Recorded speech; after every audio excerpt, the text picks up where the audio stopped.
네, 안녕하세요. 김도희입니다. 지난 영상에서는 보통주, ICPS, CB 이런 투자 형태만 좀 중요한 게 아니라 그 안에 있는 계약 조건들을 살펴봐야 한다. 이런 내용들을 한번 나눠봤는데요. 이번 편에서는 계약 조건 안에서 무엇을 좀 더 중요시해야 되고 어떤 협상 전략들을 가져가야 하는지 오늘도 임명정 대표님 모시고 이야기 나눠보도록 하겠습니다. 안녕하세요. 임명정입니다.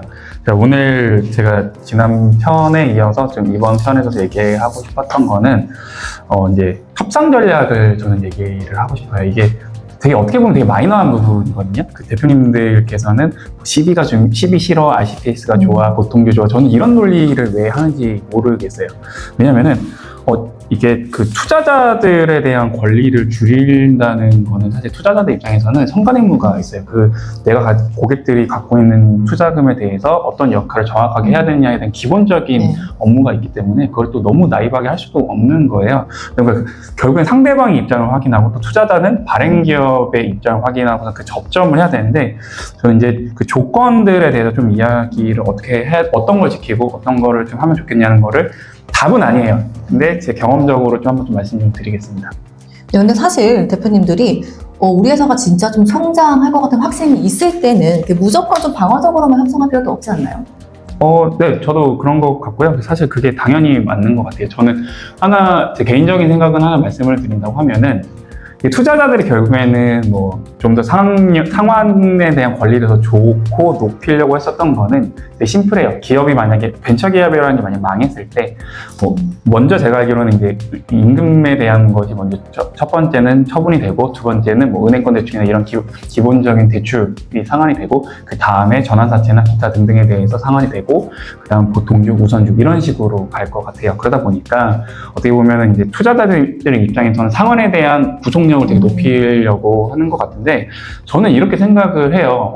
나의 개인한테 어떻게 보면 책임에 대한 범위가 합리적인 수준에서 제한이 되고 두 번째는 대부분 투자받는 대표님들 자신 있으니까 투자받는 거 아니세요? 잘 되실 거라 생각하시는데 그리고 어떤 사업에 대한 비즈니스도 있고 또 혹은 어떤 중소기업 같은 경우는 계약서나 어떤 벤더 등록이나 이런 것에 확신이 있고 물량이 나온다는 어떤 컨빅션이 있으실 때 투자를 받아서 캐펙스 투자를 하시고선 더 사세를 높이시려고 하는데 저는 오히려 ICPS냐 보통이냐 이런 게 아니라 차라리 투자자들이 원하는 정도의 구속력을 높여주는 대신에 이해관계인 어떤 어떻게 개인에 대한 책임 범위를 줄이거나 저는 또 다른 대표님들한테 이런 얘기를 많이 해요. 당신들이 만약에 M&A를 되거나 기업 상장을 했을 때 단 1%의 주식이 갖고 있는 게 되게 당신들한테는 큰 자산이 될 거다. 지금의 기업까지 생각하지 말라고 해요. 말 그대로 예를 든다고 하면은 마켓컬리가 한 예가 될 것 같은데 지금이야 이제 여러 가지 지배 구조가 바뀌긴 했지만은 최대 주주의 지분이 낮기 때문에 발생하는 문제들 그 마켓컬리의 그 높은 기업 가치를 최대 주주가 본연하게 대표님이 못 느꼈던 부분은 결국은 이런 문제일 것 같은데 저 같으면 차라리 투자자들이 원하는 대로 CB든 이런 걸 주는 대신에 콜옵션이라고 해서 예를 들어서 어떤 사채든 ICPS는 발행한 건에 대해서 일정 금액을 대표이사가 특정한 가격으로 되사오는 그런 권리를 차라리 저는 논의를 할 것 같아요. 불필요하게 조건에 대해서 이런 발행 형태에 대해서 논의하는 거 저는 안 할 것 같고 제가 아는 대표님들한테 그래요. 불필요한 소모적인 논쟁을 하지 말자. 네. 그럼 결국에는 이제 투자자분들에게 일정 부분은 어느 정도 유리한 조건을 주되 그리고 불필요한 부분 좀 놓고 오히려 개인이나 회사 입장에서 좀 반드시 좀 지켜야 할 부분들이나 개인의 책임 범위라던가 이런 좀 크리티컬한 부분에 대해서 더 논의를 하는 게 더 긍정적이시라는 거죠? 예, 저는 그게 당연히 중요하다고 생각을 하고요. 제가 또 실제 계약을 진행을 했을 때 좀 어떤 조건들을 좀 집중적으로 봐야 되냐 싶으면은 당연할 것 같아요. 첫 번째는 상환에 대한 거고 두 번째 전환 조건에 대한 거고 그다음 우선권에 대한 거고 그다음 동의권 좀 이런 거 그다음 이해관계의 책임 범위 이런 게 되게 중요할 것 같아요. 이 5가지는 항상 되게 중요할 것 같은데 일단 상환에 대한 거는 앞서도 계속 제가 말씀을 드렸어요. 그래서 이 상환에 대한 거는 전환 조건이나 기타 등등 형태들을 고려를 했었을 때 이거에 대해서 투자자들과 협의를 하는 거고 저는 이제 전환 조건을 의외로 또 하나 말씀을 드리고 싶어요. 이거 생각외로 많은 분들 잘 모르시는데 제 경험상으로는 기업 가치가 100억인데 갑자기 다음 라운드 1000억의 투자를 받으시는 분들이 있어요. 근데 사업이란 게 아까도 얘기했다시피 우리가 예상하지 못하는 대로 흘러가는 경우가 있거든요. 갑자기 기업이 긴급 자금이 필요해요. 투자자들은 항상 좋은 환경일 때 그 가치를 인정을 해주는데 안 좋을 때는 진짜로 남몰라라 할 수도 있는 게 또 투자고, 이건 냉정한 문제인 것 같아요. 네. 그러다 보니까 갑자기 50억으로 갑작스럽게 투자를 받아야 되는 경우가 있어요. 근데 문제가 뭐냐면은 여러 계약서 조건들을 봤을 때 우리가 투자한 단가 이하 혹은 어떤 밸류가 낮아졌을 경우에 우리가 기존에 투자했던 것들을 이 낮아진 가격으로 전환시키는 리피싱 조항들이 있거든요. 네. 이거 의외로 이것 때문에 기업의 최대 주주의 지분율이 바뀌는 경우가 되게 많아요.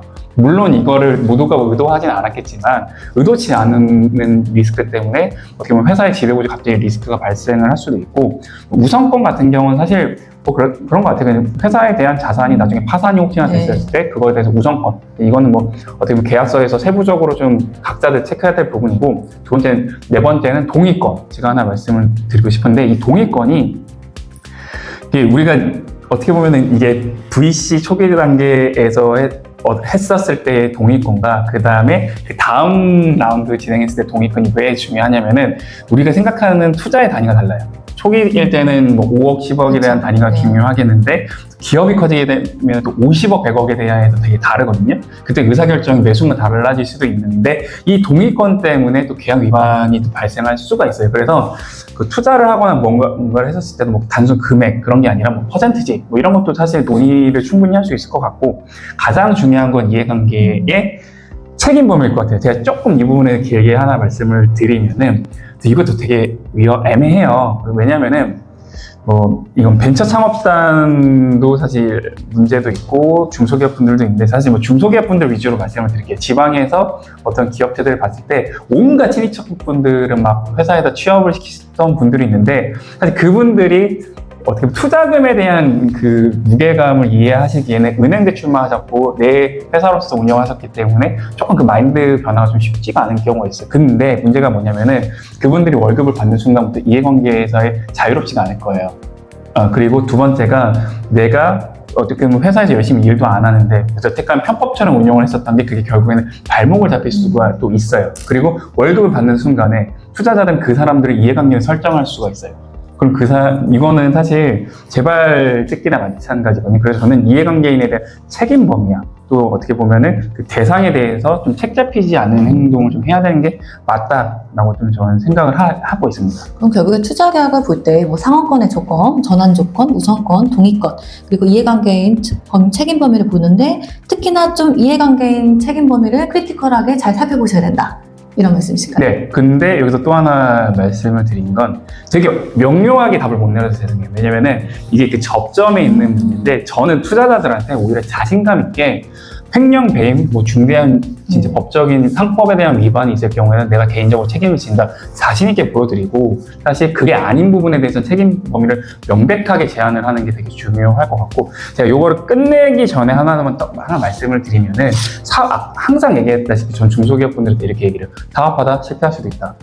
사실 명예롭게 실패하는 거는 투자자들이 받아들여야 될 부분인 것 같아요. 다만 불명예스러운 거는 분명히 책임을 져야 될 부분인 것 같아요. 그래서 어떻게 보면은 이 부분에 대해서 각각에 대한 접점을 좀 찾는 게 되게 중요하고, 끝으로 제가 하나 더 말씀을 드리면은 이건 제가 진짜로 너무 말씀을 드리고 싶은 게, 드라마에서 한번 나왔는데 변호사 비용을 아끼지 말라는 이런 게 있는데, 변호사 비용을 첫 번째 아끼지 마세요. 제발 누구한테 물어봤다 이런 거 하지 마시고, 두 번째는 아무 변호사나 하지 마세요.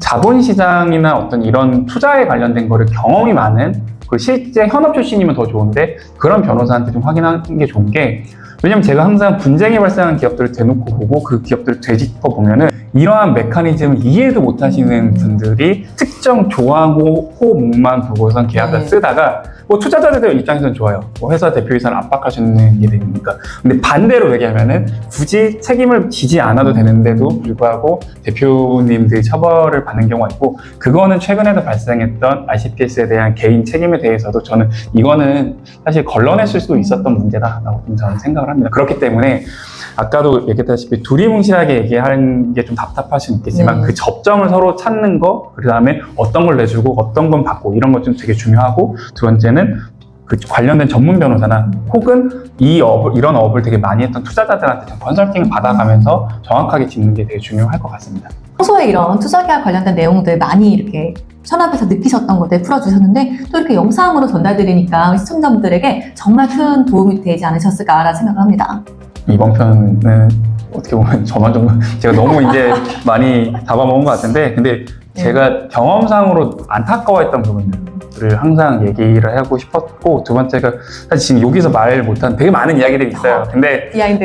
이제 뭐 각각에 대한 개별 기업들에 대한 개인 내용들이고, 어떻게 보면 좀 위험한 내용도 있고, 어떻게 보면 또 너무 이제 저만의 팁일 수도 있는데, 근데 저는 항상 얘기를 하는 게 모두 조금 더 내려놓고 각자 받아갈 수 있는 게 뭔지, 그 다음 책임에 대한 범위, 그 책임에 대한 리턴이 뭔지에 대한 고민을 좀 했으면 좋겠고, 아까 얘기했던 대로 저는 제발 맨날 변호사분들을 강조하시더라고요. 변호사 비용을 진짜 아끼지 말자. 아끼지 말자. 네, 명대사라고 저는 생각을 하거든요. 되시고. 그 다음에 투자업에서도 좀 진짜 이런 일들 많이 했던 투자자들한테 좀 컨설팅이든 어떤 자문을 좀 받아라. 이렇게 말씀드리고 싶습니다. 다음엔 또 재밌는 비하인드, 도움되는 내용들 풀어주실 거죠? 제가 이야기 보따리도 또 준비해가지고 또 다음에 또 찾아뵙도록 하겠습니다. 네, 그럼 지금까지 김도희의 인사이트였습니다. 감사합니다. 감사합니다.